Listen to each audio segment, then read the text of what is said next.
Hi friends, ఈరోజు మనం discuss చేయబోతున్నటువంటి important topic ఏంటంటే జమిలీ ఎన్నికలు. వన్ నేషన్ వన్ ఎలక్షన్ అనే పేరుతోటి వన్ నేషన్ వన్ ఎలక్షన్, ఒకే దేశం ఒకే ఎన్నికల వ్యవస్థ ఉండాలనే ఉద్దేశంతో, ఒక దేశం ఒకే ఎన్నికలు ఉండాలనే ఉద్దేశంతో జమిలీ ఎన్నికలకు సంబంధించినటువంటి 129వ రాజ్యాంగ సవరణ బిల్లును 129వ రాజ్యాంగ సవరణ బిల్లును ఈరోజు లోక్సభలో మన న్యాయశాఖ మంత్రి అయినటువంటి అర్జున్ రామ్ మేఘ్వాలే గారు లోక్సభలో ప్రవేశపెట్టడం జరిగింది. ఈ 129వ రాజ్యాంగ సవరణ బిల్లుని జమిలీ ఎన్నికల గురించి. అయితే ఈ బిల్లుకు 220 మంది మద్దతు తెలియజేయడం జరిగింది. 220 మంది సభ్యులు ఈ జమిలీ ఎన్నికల బిల్లుకు మద్దతు తెలియజేయడం జరిగింది.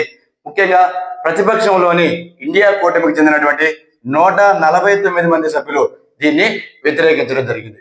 అయితే 120 మంది మద్దతు ఉంది కాబట్టి ఈ బిల్లును లోక్సభలో ప్రవేశపెట్టడం జరిగింది.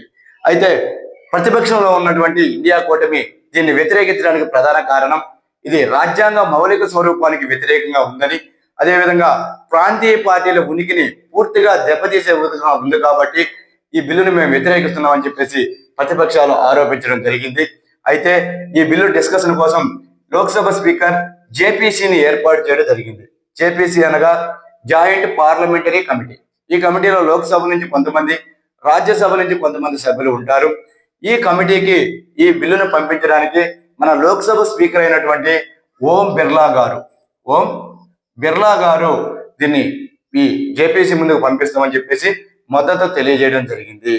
అయితే ఈ జమిలీ ఎన్నికల గురించి మనం కొంత చూడాలి. జమిలీ ఎన్నికల యొక్క ముఖ్య ఉద్దేశం భారతదేశంలో ఉన్నటువంటి 28 రాష్ట్రాలు మరియు 8 కేంద్ర పాలిత ప్రాంతాల్లోని 3 రాష్ట్రాలు అయినటువంటి పాండిచ్చేరి, ఢిల్లీ, జమ్మూ అండ్ కాశ్మీర్, ఈ 3 రాష్ట్రాలకి శాసనసభలు ఉన్నాయి. అంటే 28 రాష్ట్రాల్లోని శాసనసభలు, 3 కేంద్ర పాలిత ప్రాంతాల్లోని శాసనసభలకు మరియు భారతదేశంలోని మొత్తం పార్లమెంటు స్థానాలకు ఒకేసారి ఎన్నికలు నిర్వహించాలనేది ఈ జమిలీ ఎన్నికల యొక్క ఉద్దేశం. అందుకే మనం వన్ నేషన్ వన్ ఎలక్షన్ అనే దీనికి పేరు పెట్టుకోవడం జరిగింది.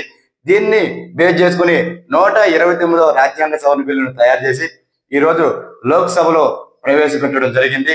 దానికి 220 మంది సభ్యులు మద్దతుతోటే ఈ బిల్లు లోక్సభలో ప్రవేశపెట్టడం, దాన్ని జేపీసీ లేదా జాయింట్ పార్లమెంటరీ కమిటీకి మన లోక్సభ స్పీకర్ గారు రిఫర్ చేయడం మనం గమనించవచ్చు.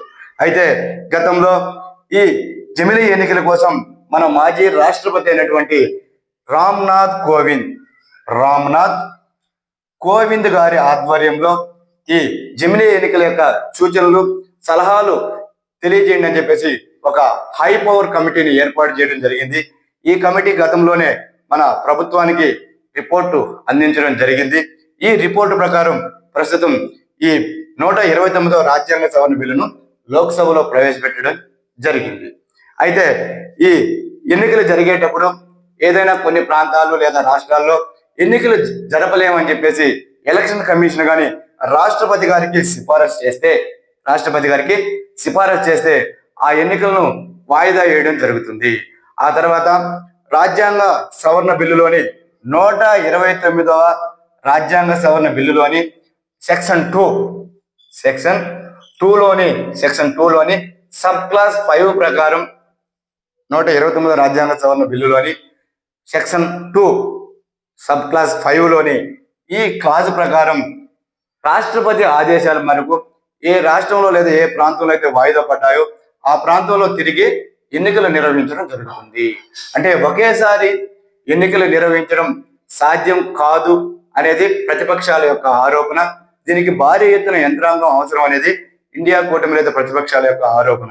అయితే ఏదైనా ప్రాంతంలో అనివార్య కారణాల వల్ల ఎన్నికలు జరపలేకపోతే ఈ 129వ రాజ్యాంగ సవరణలోని సెక్షన్ 2లోని సబ్ క్లాస్ 5 ప్రకారం ఈ రాష్ట్రపతికి సిఫారసు చేస్తుంది ఎలక్షన్ కమిషన్.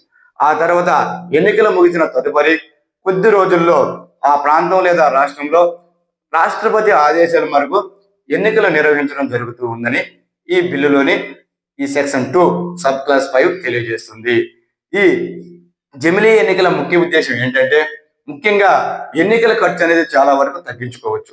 అదేవిధంగా ఎన్నికల యంత్రాంగం అంతా ఒకేసారి ఎన్నికల ప్రక్రియలో పాల్గొంటుంది కాబట్టి మళ్ళీ విడతల వారీగా తదుపరి మరి తరచుగా ఎన్నికల కార్యక్రమాలు నిర్వహించడం అనేది అడ్డంకిగా ఉంటుందని చెప్పేసి కేంద్ర ప్రభుత్వం యొక్క భావన. అదేవిధంగా ఒకేసారి ఎన్నికలు నిర్వహిస్తే ఈ ఎలక్షన్ కోడ్స్ వంటి విధానాలు ఉండవని, అభివృద్ధి కార్యక్రమాలకు ఆటంకాలు ఏర్పడవని, సంక్షేమ కార్యక్రమాలు మరింత సమర్థవంతంగా నిర్వహించడానికి అవకాశం ఏర్పడుతుందని చెప్పేసి ప్రభుత్వం యొక్క ముఖ్య ఉద్దేశం. అయితే ఈ జమిలీ ఎన్నికల యొక్క ముఖ్య ఉద్దేశం ఒకేసారి ఎన్నికలు నిర్వహిస్తే ఆ ఎన్నికల ప్రక్రియ అందరితో ముగుస్తుంది. పరిపాలన, అభివృద్ధి, సంక్షేమం అనేది ఒకేసారి కొనసాగించవచ్చు. ఎక్కువ కాలం ఎన్నికల గురించి ఆలోచించకపోతే మొత్తం వ్యవస్థ అంతా కూడా ఈ అభివృద్ధి కార్యక్రమం మీద కేంద్రీకృతం అవుతుందనేది మన యొక్క ప్రభుత్వం యొక్క ఉద్దేశం. దీని ప్రకారం జమిలీ ఎన్నికలకు ముందుకు వెళ్ళాలని చూస్తూ ఉంది. ఈ ఎన్నికల యొక్క వ్యవస్థ ఎలా ఉంటుంది ఏంటి అనేది మరొక క్లాస్ లో మనం ఈ పూర్తి సమాచారంతో డిస్కస్ చేద్దాం. Okay, thank you.